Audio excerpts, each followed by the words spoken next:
नमस्कार विद्यार्थियों जैसा कि हम ब्रिटेन की संसद का अध्ययन कर रहे हैं और इसमें कुछ तथ्य ऐसे आए हैं जिनको मैंने आपको नोट भी करवाया है। और देखिए, संसद में हमने हाउस ऑफ कॉमन्स देख लिया, लॉर्ड सभा देख ली, यानी कि हाउस ऑफ लॉर्ड देख लिया, लॉर्ड पीयर बनते हैं वो देख लिया, हाउस ऑफ कॉमन्स की शक्तियां, लॉर्ड सभा की शक्तियां, सब चीजें देख ली। विधि निर्माण प्रक्रिया का अध्ययन भी देख लिया हमने, प्रथम चरण, द्वितीय चरण, समिति स्तर, चतुर्थ चरण, निजी विधेयक, सरकारी विधेयक, धन विधेयक, इन सब की बात कर ली हमने।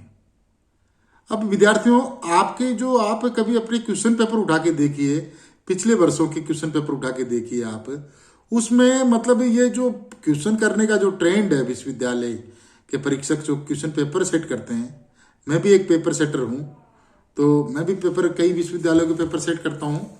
तो देखिए, जो मोटी मोटी बात है, ब्रिटेन की संसद है, आप सब लोग जानते हो, भारत में संसद आप सब लोग जानते हो, लेकिन ब्रिटेन की संसद का नया क्या निकल के आ रहा है? भारत की संसद में नया क्या है? राज्यसभा, लोकसभा, ये तो 1949 से सब। ब्रिटेन में house of Commons, house of Lord, ये भी बहुत वर्षों से, कई सालों से वहां पे। इसके बाद इसकी शक्तियां, हाउस ऑफ लॉर्ड की शक्तियां, हाउस ऑफ कॉमन्स की शक्तियां, ये सबको पता है, ये कि ट्रेडिशनल ट्रेंड है एग्जाम का एक तरह से। तो आज जो नए एग्जामिनर है, विशेषकर से मेरे जैसे मैं एग्जाम में पेपर सेट करता हूँ, या और भी कई चीजें, जिस एंगल से मैं आंसर करता हूँ, मतलब मार्किंग करता हूँ या मूल्यांकन करता हूँ विद्यार्थियों का, तो अब हमें उन चीजों पे बात करनी पड़ेगी जो एक नया ट्रेंड उभर करके आ रहा है पार्लियामेंट्री सिस्टम का। और मैंने ये जो टॉपिक बनाया आपके लिए, वो इसीलिए बनाया, ये ब्रिटिश संसद से संबंधित ही है, और ये अपने यहाँ भी देखने को मिल रहा है। अध्यक्षात्मक शासन व्यवस्था अमेरिका में भी देखने को मिल रहा है, क्योंकि एक्चुअली ये संसद का पतन नहीं है, ये व्यवस्थापिका का पतन है।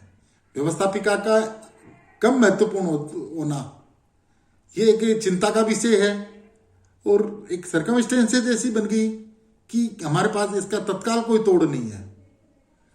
तो अब इस व्याख्यान के अंतर्गत अपन बात करेंगे ब्रिटेन में की व्यवस्था में, ब्रिटेन की संसदात्मक शासन व्यवस्था में जो प्रदत्त व्यवस्थापन जो चल रहा है, प्रदत्त व्यवस्थापन, एडजस्टमेंट जिसको कहते हैं, प्रदत्त व्यवस्थापन, एडजर्नमेंट या एडजस्टमेंट जो भी कहते हैं इसको, और संसद का पतन, विधायिका का पतन। संसद का पतन से मेरा अभिप्राय विधायिका का पतन। ये देखिए, इसको थोड़ा सा समझने का प्रयास करेंगे, और ऐसे प्रश्न अगर आप में विद्यार्थियों में ऐसी विश्लेषण की क्षमता, ऐसी अंडरस्टैंडिंग की क्षमता अगर विकसित हो जाएगी, तो मैं मानता हूं कि आप पार्लियामेंट्री डेमोक्रेसी को बहुत अच्छे से समझ जाओगे। और पार्लियामेंट्री डेमोक्रेसी को समझने के लिए आवश्यक है कि आपको इंग्लैंड का संविधान समझना पड़ेगा, क्योंकि इंग्लैंड का संविधान जब तक आपके समझ में नहीं आएगा, तब तक भारत के संविधान को आप नहीं समझ सकते। देखिए, प्रदत्त व्यवस्थापन तथा संसद का पतन।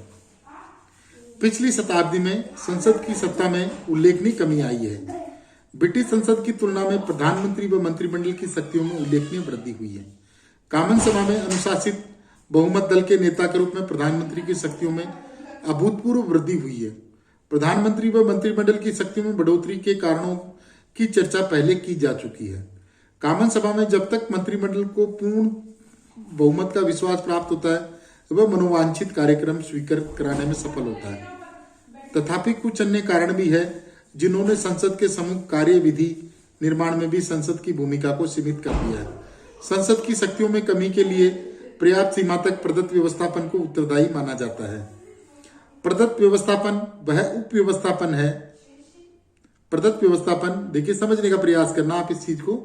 प्रदत्त व्यवस्थापन वह उप व्यवस्थापन है जो संसद द्वारा पारित विधि को लागू करवाने के लिए नियम, उपनियम व आदेशों के रूप में मंत्रिमंडल द्वारा बनाए जाते हैं। यह उप व्यवस्थापन इतना आवश्यक होता है कि इसके बगैर मूल विधेयक को क्रियान्वित कराना संभव नहीं होता है। ब्रिटेन में प्रदत्त व्यवस्थापन का विकास विभिन्न कारणों की वजह से हुआ, जो निम्न प्रकार से है। राज्य के कार्यों में अभूतपूर्व वृद्धि हुई है। परिणाम स्वरूप विधि निर्माण का क्षेत्र भी व्यापक हो गया। जब तक राज्य मात्र पुलिस राज्य था, उसका कार्य मात्र शांति व्यवस्था बनाए रखना था।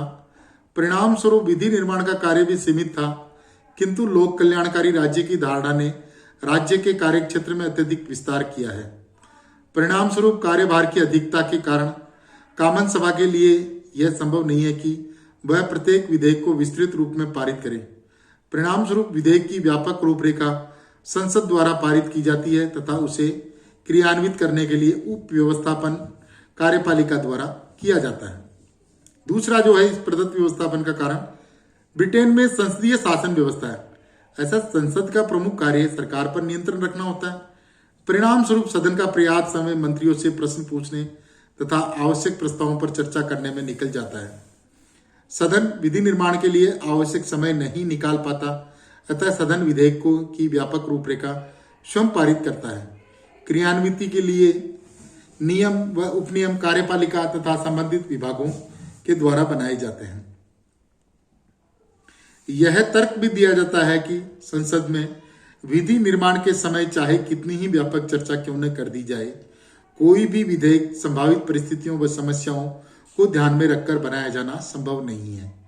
संसदीय प्रक्रिया पर रस्किन के द्वारा लिखित पुस्तक में प्रदत्त विधि निर्माण के समर्थन में लिखा गया है कि संसद सर्वदा अधिवेशन में नहीं रहती तथा विधियों को क्रियान्वित करने वाले विभाग व्यवहारिक कठिनाइयों से अधिक परिचित होते हैं। अतः संसदीय विधि के क्षेत्र के अंतर्गत उनके द्वारा बनाए जाने वाले नियम उपनियम अधिक सुविधाजनक होते हैं।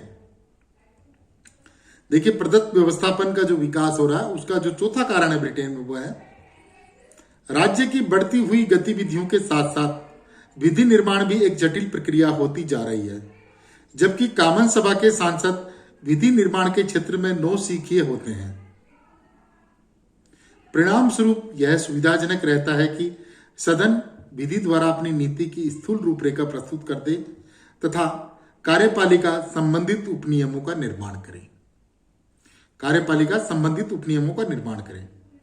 विभिन्न कारणों की वजह से ब्रिटेन में प्रदत्त व्यवस्थापन की प्रक्रिया प्रचलित रही है।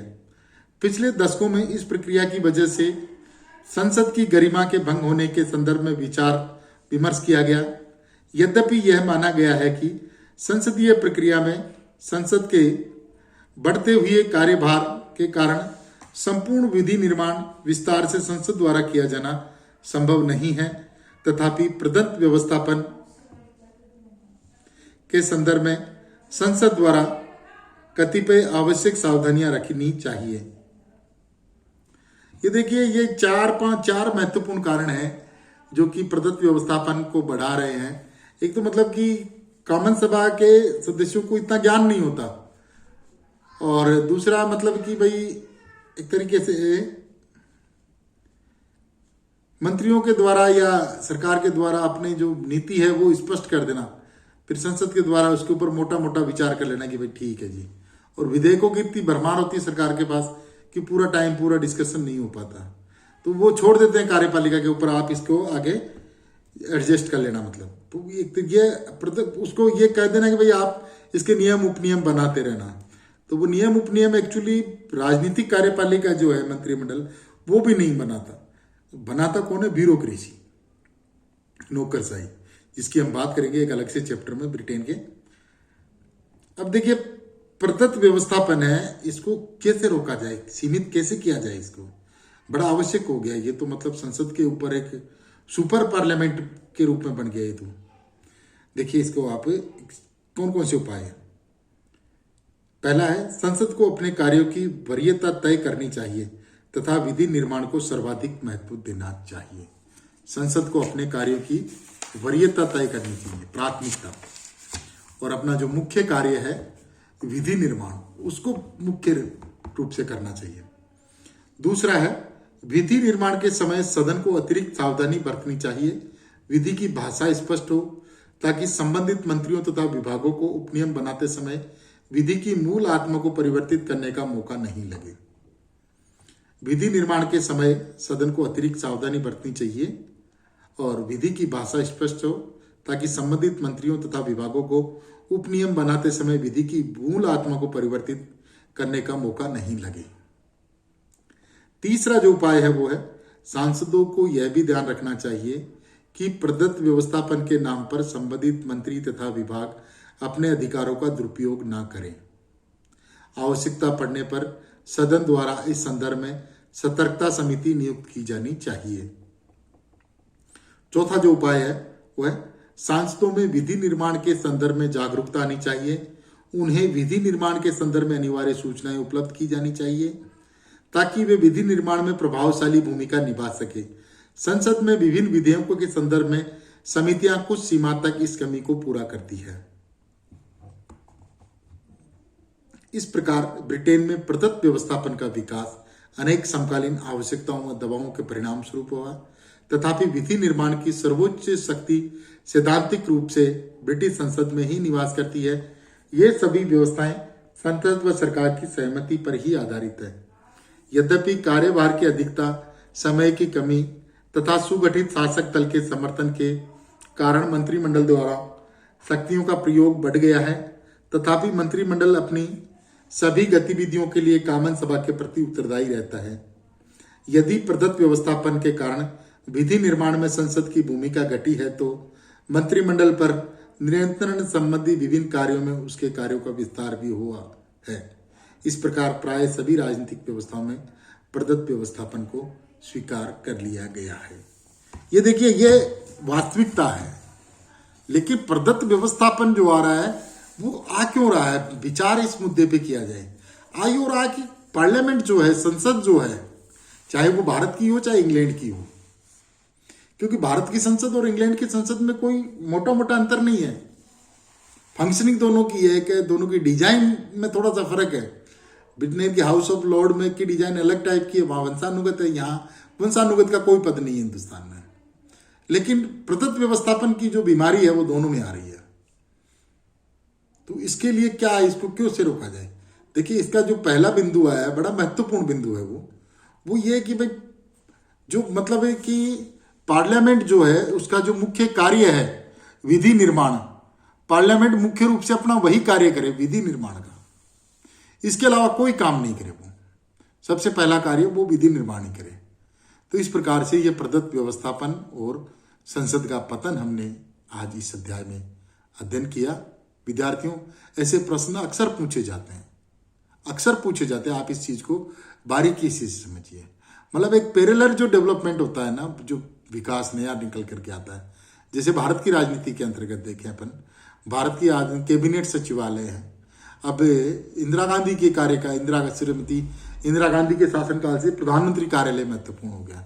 इंदिरा गांधी, राजीव गांधी और अब नरेंद्र मोदी जी के कार्यकाल में प्रधानमंत्री ऑफिस, पीएमओ, जबकि पीएमओ एक्चुअली एक ऑफिस है, लेकिन वो केंद्रीय कैबिनेट सचिवालय की तरह काम, उससे भी ज्यादा प्रभावशाली रूप से काम कर रहा है।